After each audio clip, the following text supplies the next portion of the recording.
Hi, I'm John Newton, and you're listening to All Star Superfan Podcast. We talk super. Now, the superhero of the 90s is here on Earth. Don't mess with Superboy! Superboy! Superboy! Superboy! Superboy!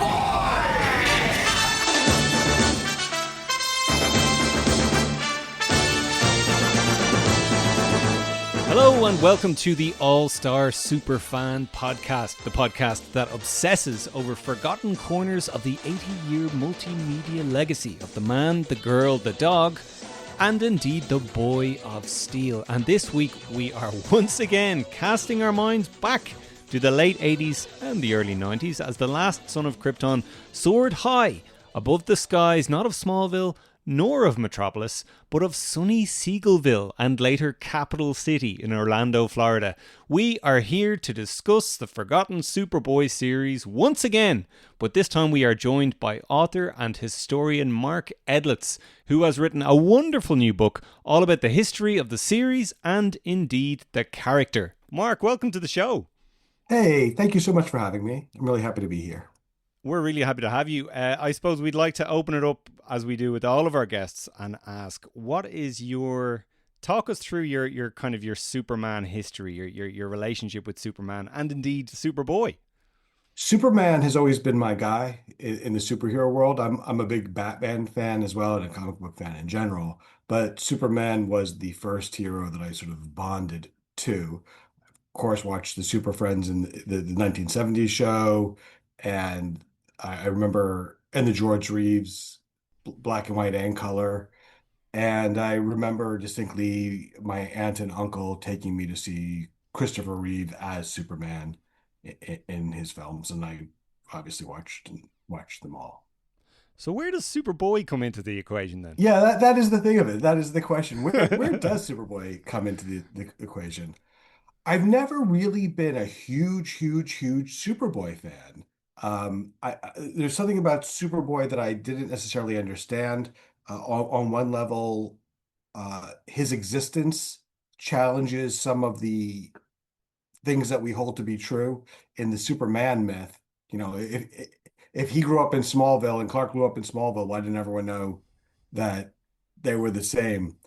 But so you're thinking about it logically, Mark. That's what I do. You see, that's where you're I got to making a say mistake. it is a mistake because the idea is you go who on some level who cares, because if you don't take that leap of faith, then you don't get all the wonderful Superboy stories, and there are a lot of really wonderful Superboy stories from the beginning. This book, Look Up in the Sky, the Forgotten Superboy series, is about. It started out to be an examination of the TV show, the late 80s, early 90s that ran for 4 seasons and 100 episodes. The book is subtitled The Forgotten Superboy series, which is both tongue-in-cheek and a little cheeky, but it also speaks to the fact that this show was overlooked.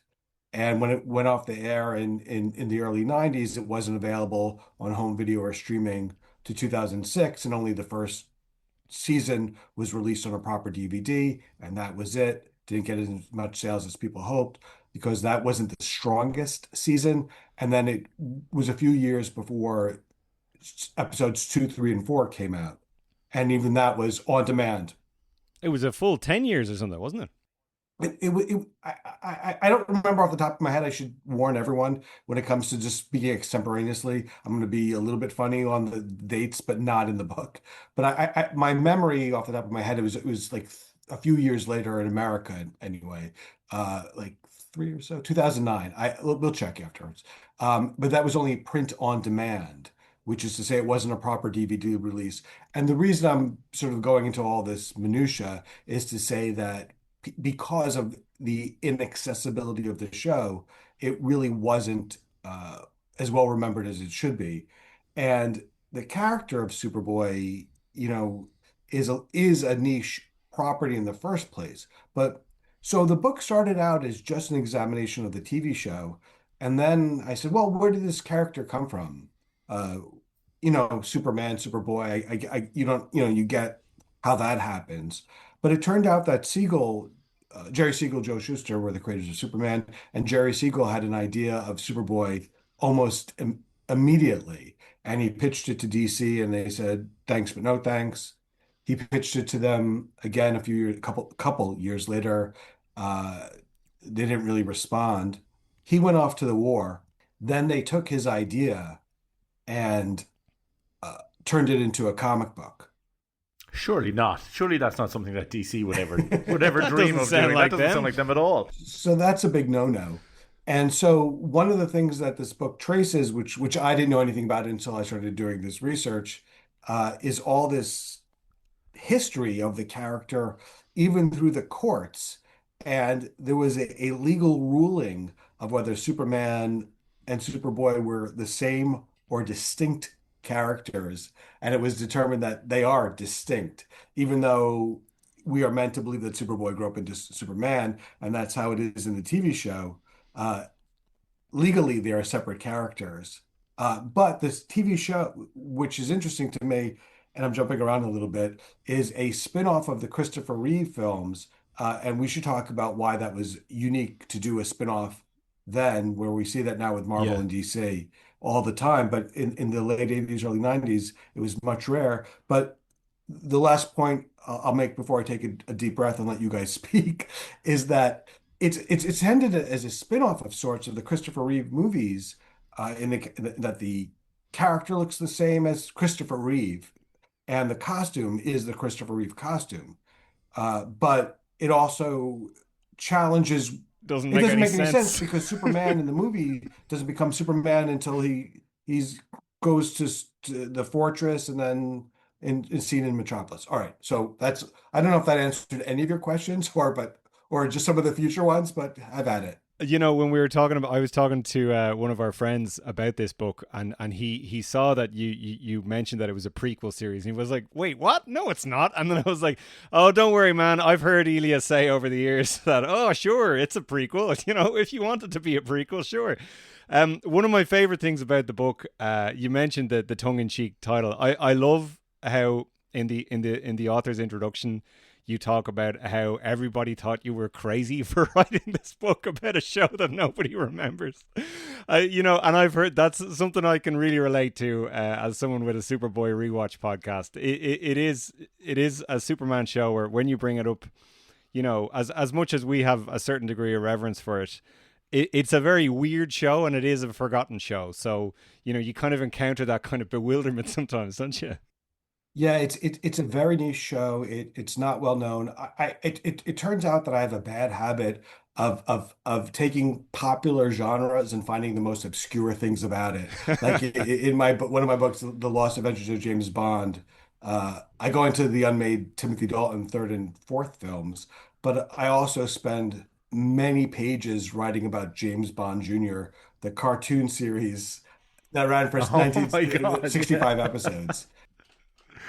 Oh my God, yeah, yeah. Not many people remember James Bond Jr. You know, he chases scum around the Yes, yeah. world, you know. I'm holding up a James Bond Jr. action figure here. I'm not even sure what this character's name is, but That's I have him Gordo. here in my office. Gordo, that's right, yeah. What was it about the Superman Superboy character to begin with that made you decide to focus your energy on this specific character for a project like this I book? didn't, well, two things. One, you tend to ask yourself, has this subject been covered? Are there lots of books on this? And the answer is no. Nobody has written a book about the Superboy TV series. Okay, so check off that. But I was also trying to understand for myself how this show came to be. What were what I imagined were weird set of circumstances that allowed a spin-off series to a incredibly successful film series to a syndicated TV show, not even a network show. So there's everyone knows this, but I'll say it anyway just because it's relevant. Network shows are ABC in the States, I'm talking about, are ABC, NBC, Fox, CBS. And those were at the time, I don't even know if Fox was around there, but oh yeah, of course it was. Sorry. Back in the late 80s, early 90s, that was where TV shows lived. This was before streaming, before, this ubiquity of cable networks that threw money. So if you wanted to have a popular show or a prestige show at the time, you were basically network TV. There was also something called syndication, where you take a show and sell it from territory to territory, or network, or cable station, or cable area to area. So you had to sell all these shows around, you're like a traveling salesman, but instead of selling encyclopedias, you're selling Superboy. Now it was Viacom, so they had the means to do it, but it wasn't the usual way to get a show out. Star Trek was an early example of being able to syndicate a show like that successfully. Yeah. But the Superman, the movie, which was shot along with Superman 2, or at least a lot of it, took approximately 19 months to shoot. And they made the show in 5 days. So they were trying to provide movie style thrills to a syndicated TV show budget. Some of those episodes were even less than 5 days. Some of them were 4 days, and there's even like a couple that are 3 days. Yowza. I was reading when you were talking about some of the clip shows later on in the series that they shot them in a day. That's insane. Now, I mean, you'd believe it watching some of those episodes. Like nothing happens. It's Clark talking to a psychologist for 20 minutes, and then they show clips from other episodes. But it's amazing to think they were doing entire. I work in TV, and to think that they were doing 25-minute episodes in a day is insane. It's a crazy to me. pace. I've spent entire days making 2 minutes of TV. Yeah, exactly. And did you watch the show live at the time, Mark? Did you watch it in 88 through 92, or did you catch up at some point later on, maybe when it came out on DVD, or how did you first come upon it? I wish I had an answer that I could stand behind. I think I probably caught some episodes then, but when I wrote a book called How to Be a Superhero, which was interviews with actors who played superheroes over the past 7 decades. So went all the way back to the Adventures of Superman, where I spoke to Jack Larson and Noah O'Neill, to Adam West, Lou Ferrigno. So this was also me finding the more obscure people, rather than the biggest, most popular.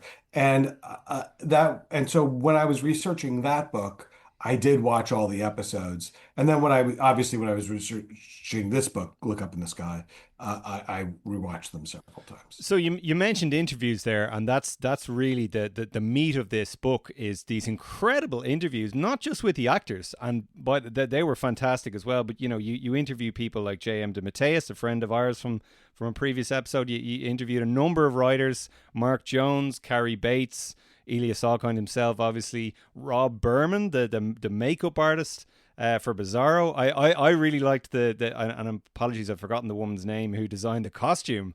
I never knew that she literally worked in Disneyland, where the Disney World, I should say, where the show was filmed in its first season. What kind of surprised you the most about that element of research? Did you have any kind of preconceptions about the show that maybe changed over the period of some of those conversations? Oh, completely. Sort of at every level, I was challenged and found something new. I spoke to David Nutter, the great director of the X-Files and Smallville, as well as the guy, the head of Viacom, who bought the show, and the creator, the person who suggested the show. One of the things here's something that I didn't know. I assumed that it was suggested or created by the Salkinds. It's their film series. They came up with the idea, let's do a Superboy TV series. Alexander Salkind presents. Exactly.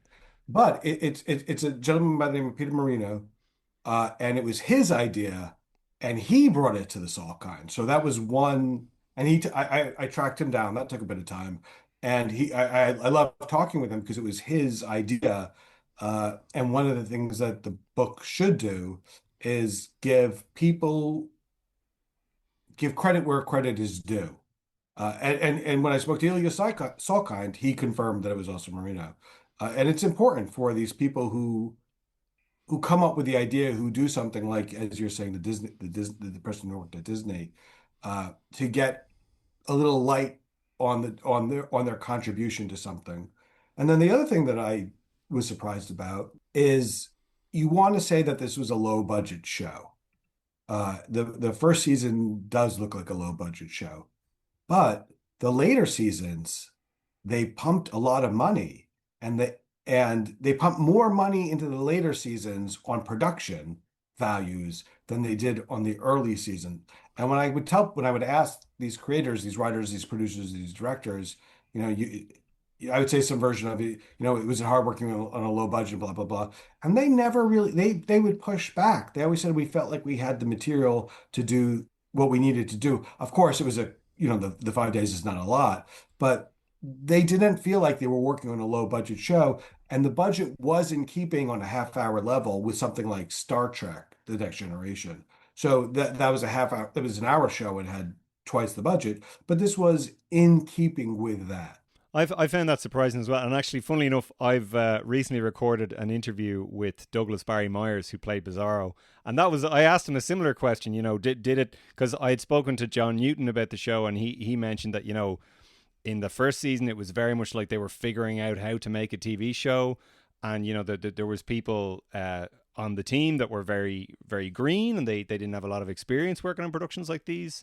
And, that led to kind of haphazard events that happened, But Douglas Meyers was like, no, I didn't really experience that. It felt like a well-oiled machine. It was, it was very professional, and I was very, very impressed by it. So obviously there had been a change at some point. Yeah, and the other thing that I was told, which surprised me, is the first season were all the Superman feature film team. The flying guys, some producers. Ilya Salkind brought those people in from the feature films. And they are, in the feature film world, some of the best at what they did.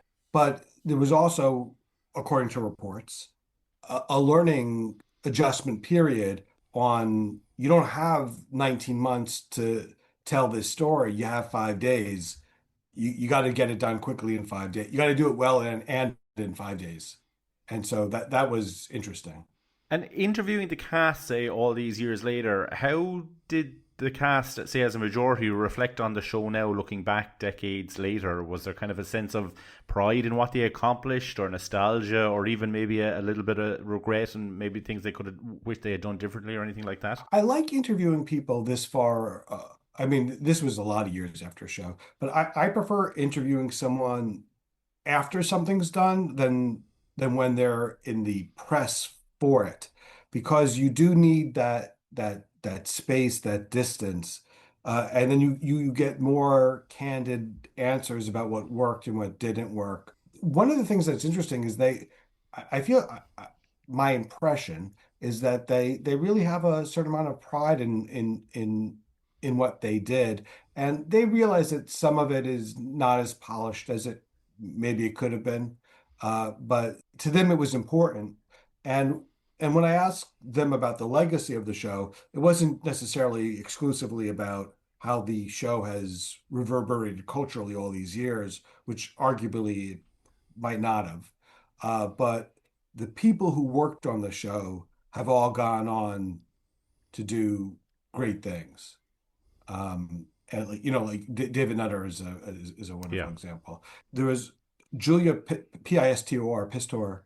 She worked on the first and second season, but she really took a creative ownership of seasons 3 and 4, along with Stan Berkowitz, who was the head writer. And one of the things that's interesting about the show, and I probably should have said this earlier, for those who might not be that familiar with it, there's 4 seasons, and 3 of those seasons are all different from the rest. So season 1 takes place there, Schuster University, they're going to college, with John Newton as Superboy, and TJ White, the photography roommate, and Scott Wells as Lex Luthor, and of course Stacey Eidick. Scott Wells is actually Alan's favorite Lex Luthor in any medium. I've heard that. He keeps saying no. I've heard that. He keeps saying this to people, and I keep saying, if he keeps repeating it, people are going to think it's true. you can't, the podcast listeners can't see your tattoo, but that is clearly it's got Wells' tattoo. So you got those four key actors in season one. Season two, three of those actors are not hired back. Some of them are let go. And then a new group of people come including the actor from Weird Science who plays Andy McAllister, obviously a new Superboy and a new Lex Luthor, still at the university. And then season three and four takes place at the Bureau of Extra Normal Matters, uh, which is sort of like an X-Files type place where they're investigating supernatural events. And it's a great conceit. It's a great idea because at the university, it's like how many times is Evo going to come to the university? You know, it's a better idea to have a mechanism to get them to research something. It's like what you have in the Bond movies is you have a great mechanism in the M character, uh, where hey Bond, this is the mission. Like that's it. Bond doesn't have to be on vacation and then he finds a mission. He's just assigned one. So Were you able to find out though why did they put him in a government agency, the Bureau for Extra Normal? Why did they set it there instead of just making him an intern at a newspaper? I've never understood that. It's such a strange leap when they could have just taken a page out of classic Superman lore and just gone, okay, he's a copy boy at a newspaper now. there's something about, well, it does differentiate Superboy from Superman and gives Superboy a place to go to have an evolution of the character. But it's also a way to get rid of pages of a script where the boss comes in and says, Clark and Lana go investigate this, and then you're off to the races. Yeah. Plus, it makes sense in the context of the story because Clark, as a character, is looking for answers as to his origin and where he comes from, and and you made the comparison to the X-Files. What always fascinates me is that it's pre-X-Files, really, that they do this. I find that fantastic. I was gonna on the topic of X-Files, and you mentioned David Nutter. I was amazed by how, the amount of reverence he spoke about the show. David Nutter, for anyone who doesn't know, David Nutter is a legend when it comes to TV pilots. And, he's directed something like 40 or 50 pilots or something like that.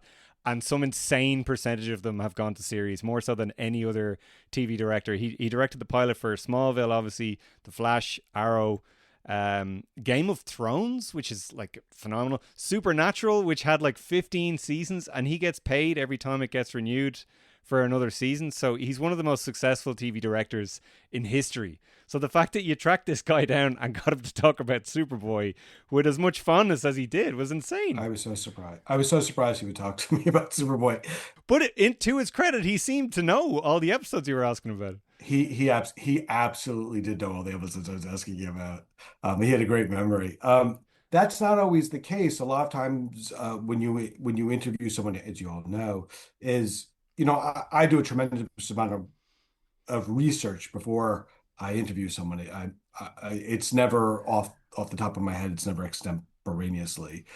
So it's I'm asking someone about something that happened to them 40 years ago that they might not have even seen after it came out, and I'm studying it with a fine-tooth comb. And one thing, this is completely off topic, but another thing I want to say is that I didn't rely exclusively on people's memories about events.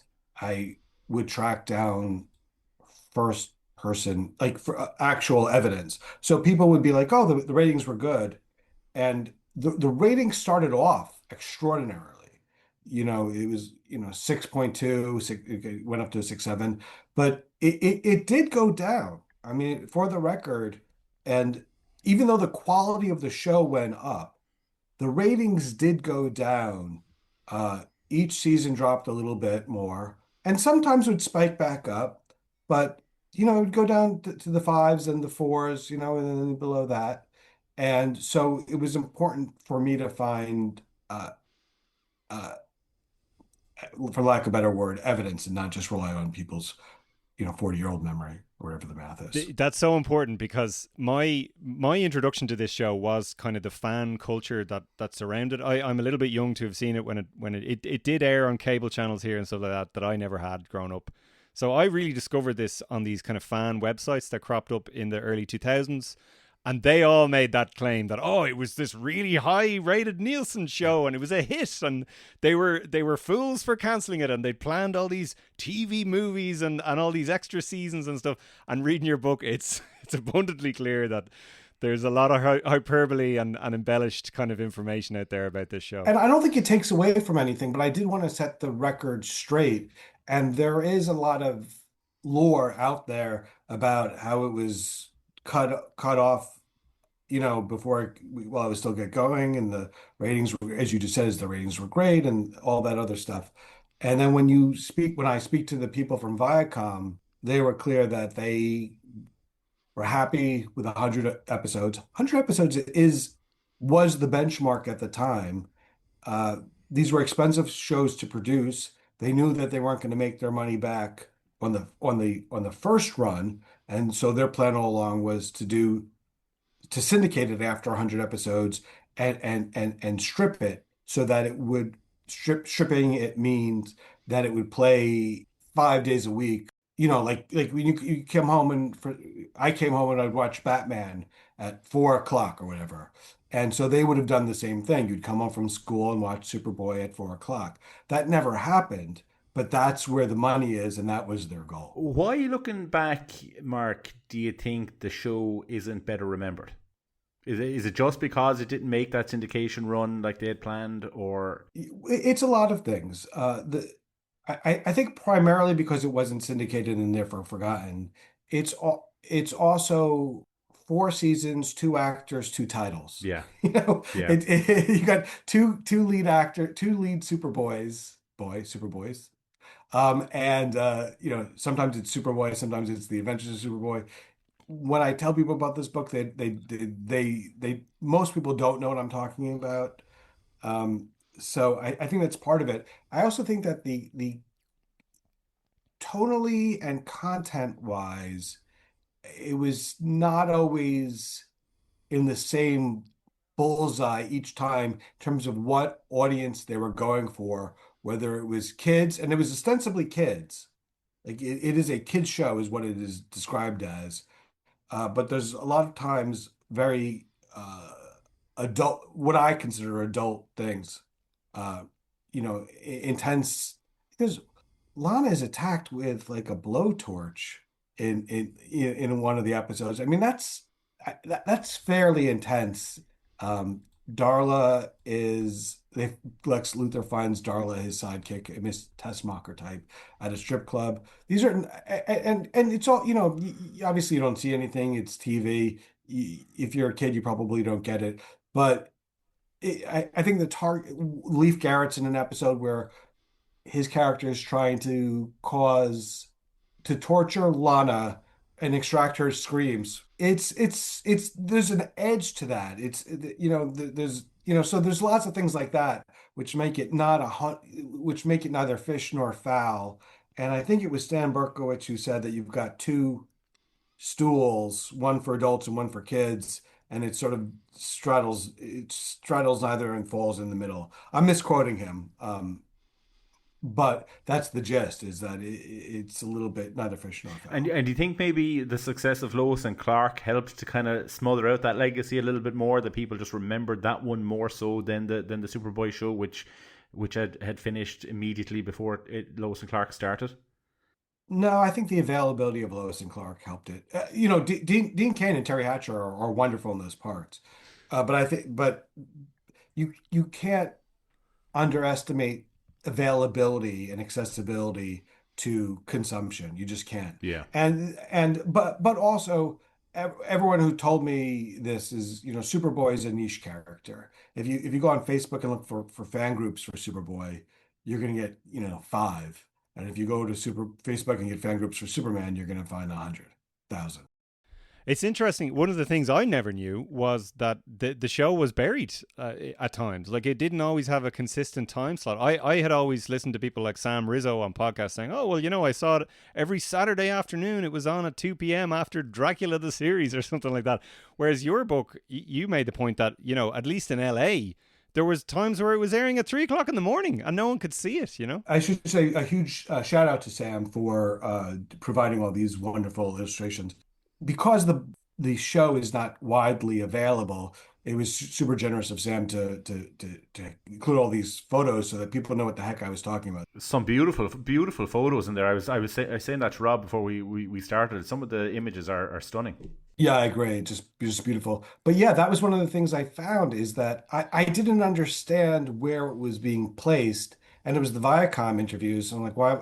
I mean, people are like, why would you talk to a Viacom executive about Superboy? That doesn't seem useful. But it was really useful. So the show was created, Rob, to get to your to actually address your question or comment, to go in the 7 to 8 o'clock pre-prime time slot. Prime time in the States is, starts at eight, I guess 8 to 10. And it was intended to be 7 to 8, somewhere to there, which is a great spot. And then each season, as Robert just said, was in a different place at a different time, sometimes at 4 or 2 in the afternoon, and sometimes at like 2 a.m. in the morning, super early.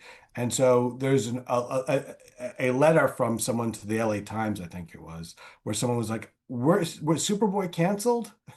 I can't find it. And they had to explain, no, it just gets moved around a lot.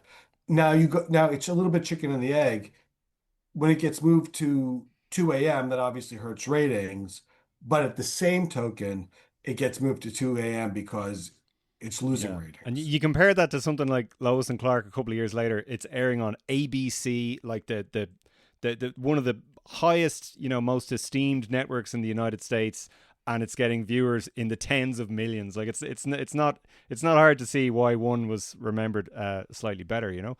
Yeah, for sure. You've been kind of dancing around it a little bit, Mark. Can you give us your unfiltered thoughts on the show and kind of the different seasons? Who's your favorite Superboy? Do you have a favorite episode? Anything like that? Like these books don't offer my opinions about episodes, although you might be able to discern by how much time I give them or how much weight I give them. But I do admire the writers like Mike Carlin and Andy and JD and Stan Berkowitz, and I know I'm forgetting a bunch of them as I speak, and I do admire their creativity. In terms of standout episodes, I love mine games where Yes. Lex and Superboy are trapped in a mine with kryptonite. And that's really my favorite one, I think. I also really love the one where Superboy forgets who he is and winds up Superboy living Lost. with a woman. Superboy Lost. The roads, the two roads too are great. I also love the one where Superboy has to live Lex's Oh, no, memories. no, thine enemy. That's the best episode of the whole show. Know thine enemy. So let me just frame it a little bit differently. So if you were to recommend one episode to someone who had never seen the show, what episode would you recommend? I mean, sometimes those are all a little bit atypical. Those have I don't want to high concepts. So in some ways they're not maybe Representative. Maybe they're not representative. The series finale might be the most in some ways representative episodes. I'm not sure. That's a good question. It's a tough one. Here's one for you, Mark, and I promise we'll stop putting you on the spot after this. What's your favorite episode from season 1? Controversially, season 1 is actually my favorite episode. What's your favorite episode there? From season 1, I'm actually going to say Countdown to Nowhere, because it's just like a really stupid Duran Duran music video where Superboy is just, laying waste to these football players who have stolen a laser weapon, and he has to chase after them in the... Yeah, Douglas Barr from the Fall Guy. One of the things that I spent a lot of time researching was which was the first episode filmed, shot, filmed, and aired. And it's a little bit of a mystery. Countdown to Nowhere, which was the jewel of Technical, I Technical. can't say that. Where in Countdown to Nowhere is a proper introduction to the character Superboy. Welcome, it's like welcome to Earth. I've never seen you before. Who are you? They call me Superboy. This sounds like a first episode, and yet it's like fourth in the airing. So that was something that I went down a rabbit hole of researching. No, John Newton's my favorite John Newton performance is where he's going undercover in a in a club, um, Yes. where you don't realize he's undercover and it doesn't look like John Newton. That's my favorite performance of his. The one thing I Black Flamingo. Thank you.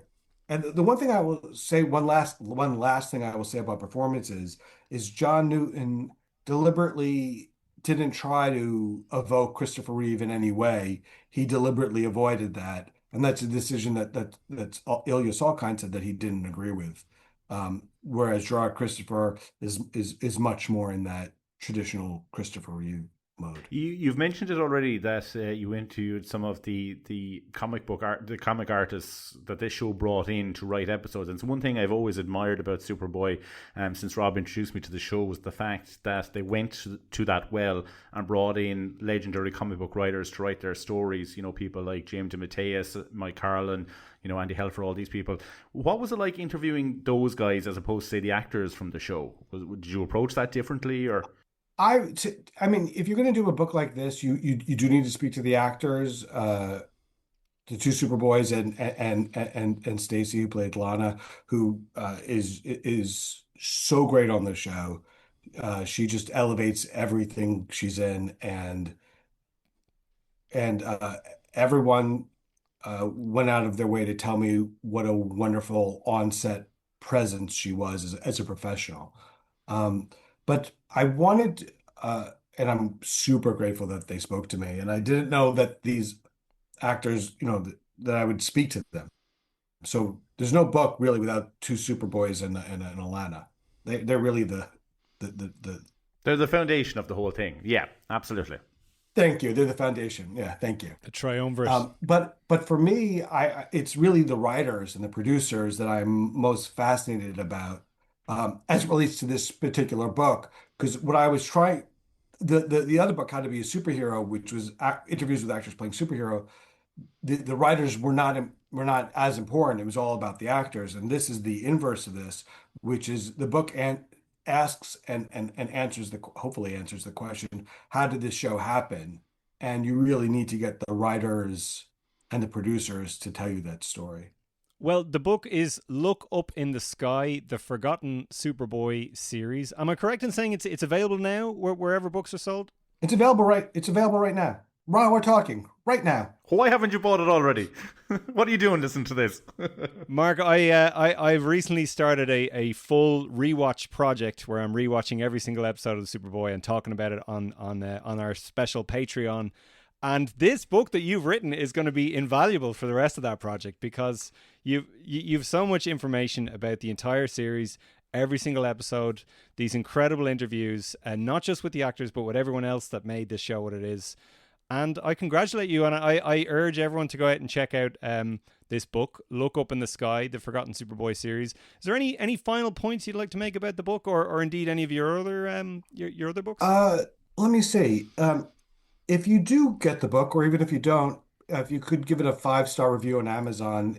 It's really hard to get a book like this out, and it's hard to get people to talk about a book at all. Most books, it's hard to get any attention. So I'm so grateful that you guys took the time to speak to me about a book. So I'm very grateful for that. If anyone wants to throw a 5-star review, whether you like it or not, I wouldn't object to that. No, yeah, this is my book, and I hope people like it. I really do.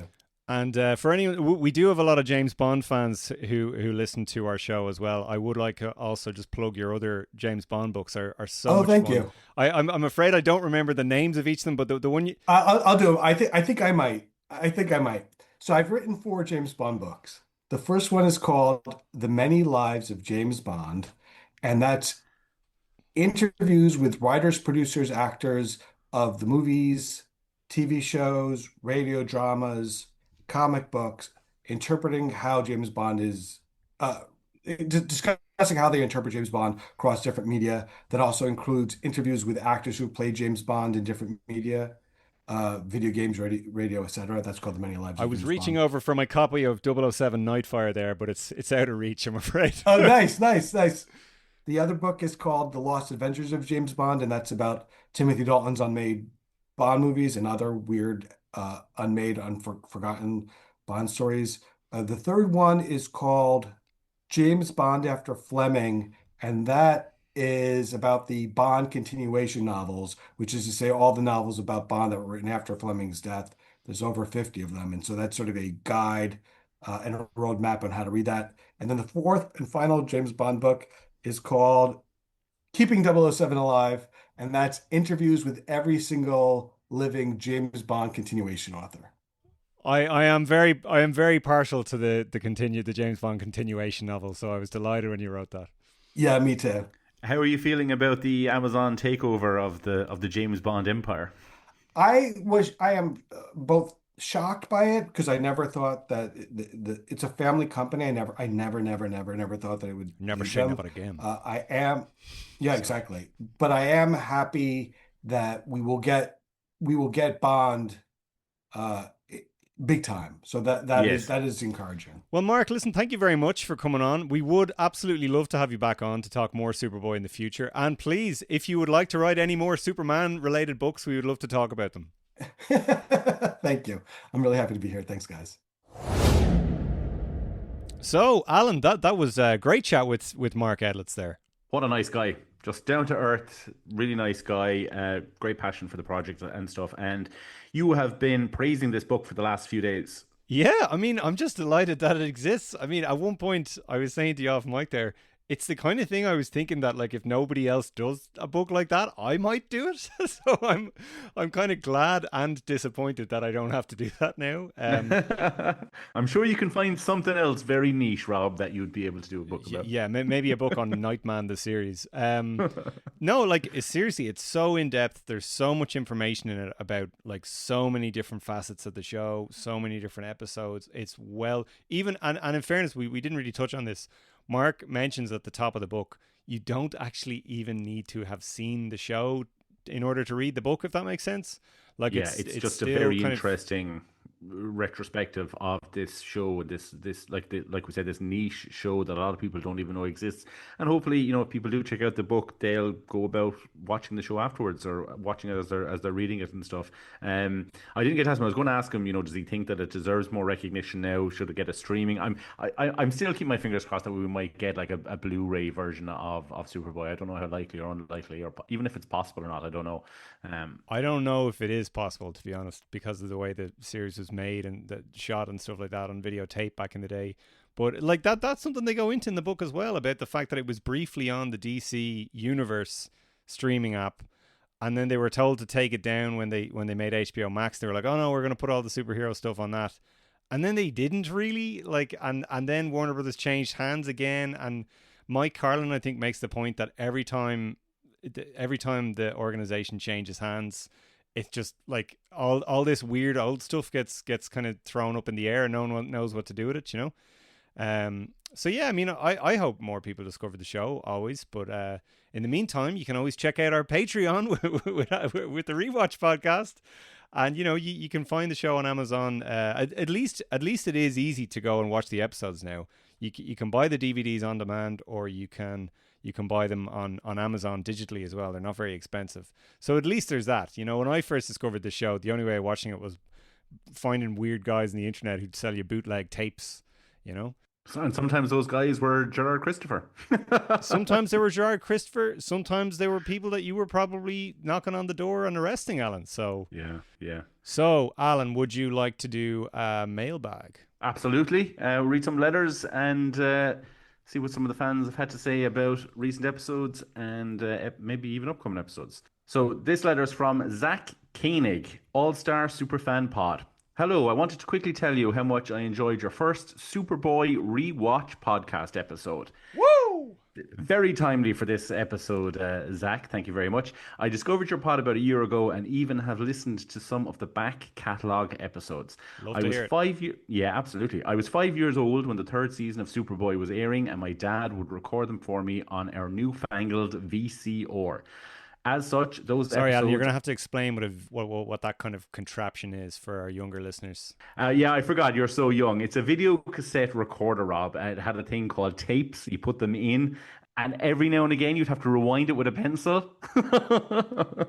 Okay, that I never had to do, but I did have a VCR. I'll have you know, I was taping things into the mid 2000s. As such, those episodes are imbued with tremendous nostalgic value for me. Plus, I think many of them hold up pretty well story-wise, even by modern standards. While renting the Christopher Reeve films from the local video store, it introduced me to the Superman character. It was really the Superboy series that cemented my early fandom of that character. So I hope you continue on the rewatch journey. I really love the idea of doing seasons 1 and 3 and maybe even 2 and 4 concurrently, because watching season 1 straight through would indeed be a little rough. I will be following along with you and rating the episodes on IMDb. Anyway, thanks again for the great podcast overall, and it is fun to be in Superman mode again with the new film coming in July. We're on the other side of the curtain. We've all seen it by this point. I already have my opening night Dolby Atmos ticket purchased. And that's from Zach Koenig, Minnesota listener. Thank you. Thanks a million, Zach, for sending that in. Really appreciate it. Love getting those kind of emails. And I know you definitely appreciate that, Rob, that people really seem to be enjoying the rewatch show. Yeah, delighted to hear that. And just a reminder to anyone who doesn't know, you can check those out on our Patreon, patreon.com/allstarsuperfan for the low price of $3 a month. You can check those out. They'll be coming out monthly. I mentioned as well, we're going to have an interview with Douglas Meyers on the main feed here at All Star Superfan. It was a great interview. I'm looking forward to putting that out. But delighted, I have to shout out to another fan of the show, Josh Green. He's been in touch about how excited he was to listen to the Superboy rewatch episode. And I hope we can keep that momentum going. Each episode will be a different guest host, but Alan, you'll be coming back for episode 5, which is when we're going to be covering 2 landmark episodes: Roads Not Taken, which is obviously one of the best episodes of the whole show, and Countdown to Nowhere, which is one of my favorite shitty season 1 episodes. So I'm really looking forward to that. Next up is a letter from a fan of ours whose opinions I have a lot of respect for. His name is Darren Kirst.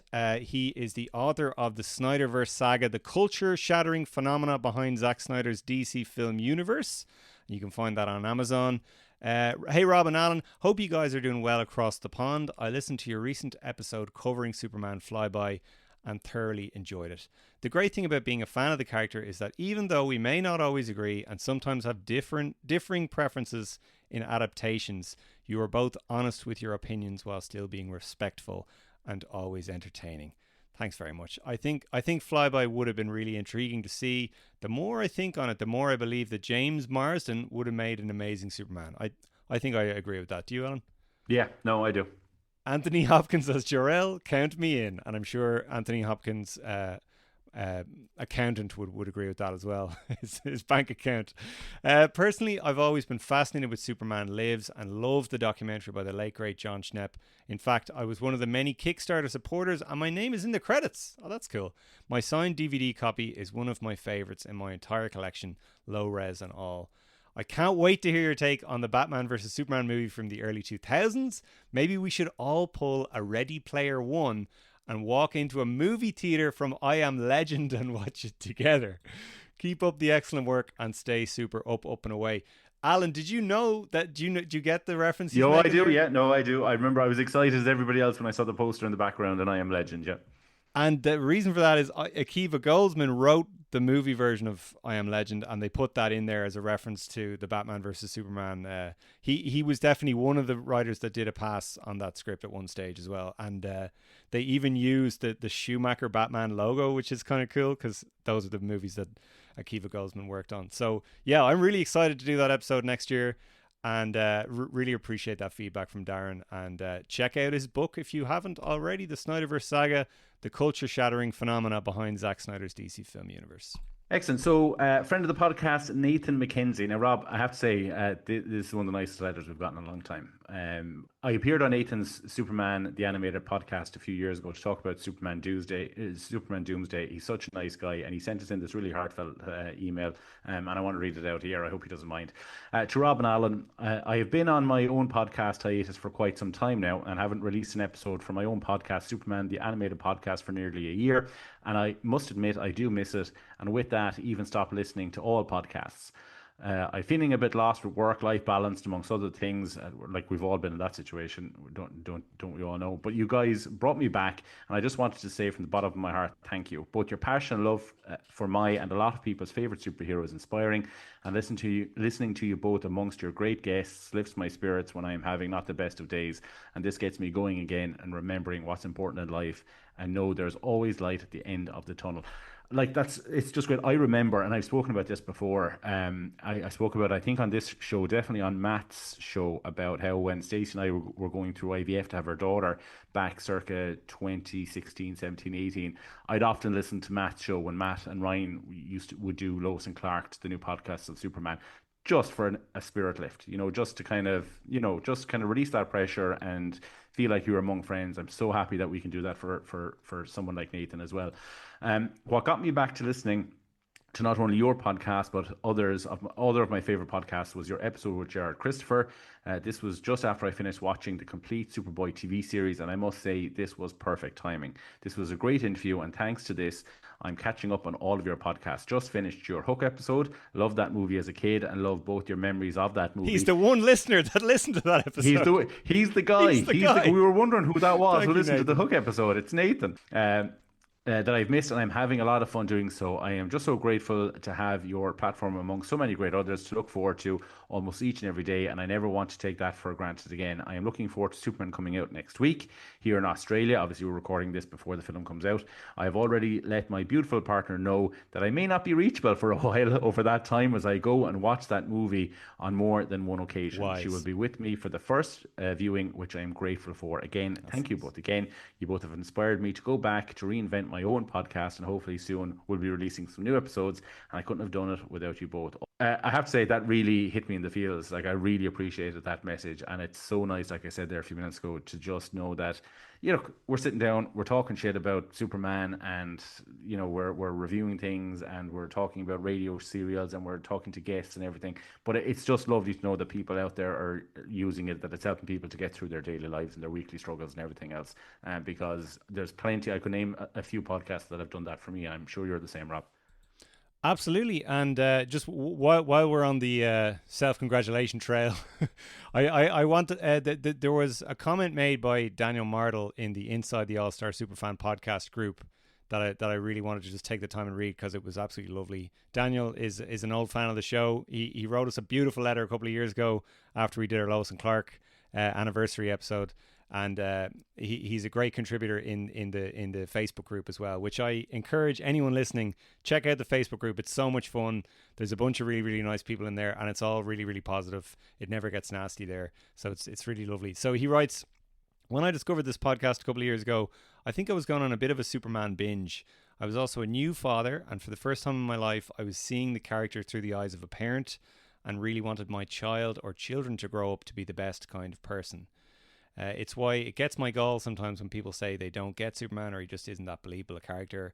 People can believe the world is full of Lex Luthors, but the idea of an all-powerful alien can grow up to be a good, decent, earnest person who represents the best of us and what we can be because he was raised by two decent, wonderful people is a hard sell, because there are no Jonathan and Martha Kents in the world, are there?